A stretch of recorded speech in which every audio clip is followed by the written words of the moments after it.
문재인 대통령이 오늘 취임 이후 두 번째 업무 지시를 통해 국정 역사 교과서 폐지와 함께 올해 5.18 기념식에서 님을 위한 행진곡을 재창할 수 있도록 준비하라고 지시했습니다. 이 소식 취재기자 연결해 자세히 들어보겠습니다. 정영빈 기자.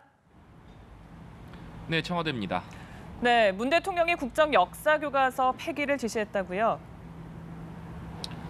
네, 문재인 대통령이 역사교육 정상화를 위해 국정 역사교과서 폐지를 지시했다고 청와대가 밝혔습니다.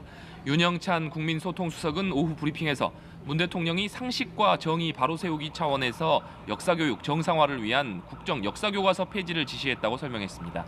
이어 교육부의 국정 역사교과서를 폐기하고 2018년부터 적용 예정인 국검정 혼용체제를 검정체제로 전환할 것도 지시했다고 덧붙였습니다.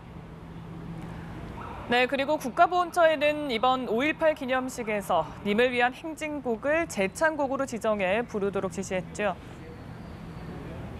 네, 문 대통령은 올해 37주년 5.18 기념식의 재창곡으로 님을 위한 행진곡을 지정해 부르도록 주무부처인 국가보훈처에 지시했습니다.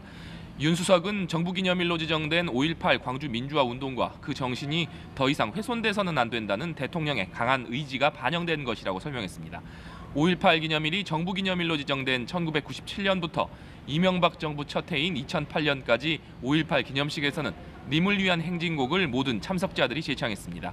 하지만 2009년부터는 합창단이 부르면 원하는 참석자들만 따라 부르는 합창 방식으로 바뀌면서 논란이 빚어졌습니다. 앞서 문 대통령은 대선 기간 올해 5.18 기념식에서 님을 위한 행진곡을 재창하겠다고 약속했고 어제는 재창 반대에 앞장서온 박승춘 전 보훈처장의 사표를 수리했습니다. 그리고 사의를 표명한 김수남 검찰총장의 사표도 수리했는데 이 소식도 전해주시죠. 네, 문 대통령은 다음 주 월요일자로 김수남 검찰총장의 사표를 수리할 예정이라고 청와대가 밝혔습니다. 윤영찬 수석은 대통령께서 임기제 총장인 김 총장의 사의 표명을 두고 고민을 했다며 새 정부에 부담을 주지 않겠다는 김 총장의 사의 표명을 존중하기로 했다고 말했습니다. 이어 후임 인사는 시간이 좀 더 걸릴 것이라며 후임 검찰총장에 대한 고민은 앞으로 대통령이 할 것이라고 덧붙였습니다. 아울러 문 대통령은 청와대 직제 개편에 따라 신설된 민정수석실 반부패 비서관에 박형철 전 부장검사를 임명했습니다. 박 신임 비서관은 2012년 국정원 대선 개입 사건을 수사하며 윤석열 대구고검 검사와 함께 수사를 진행한 것으로 알려졌습니다.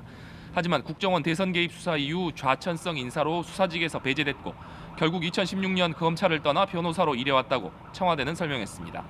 지금까지 청와대에서 전해드렸습니다.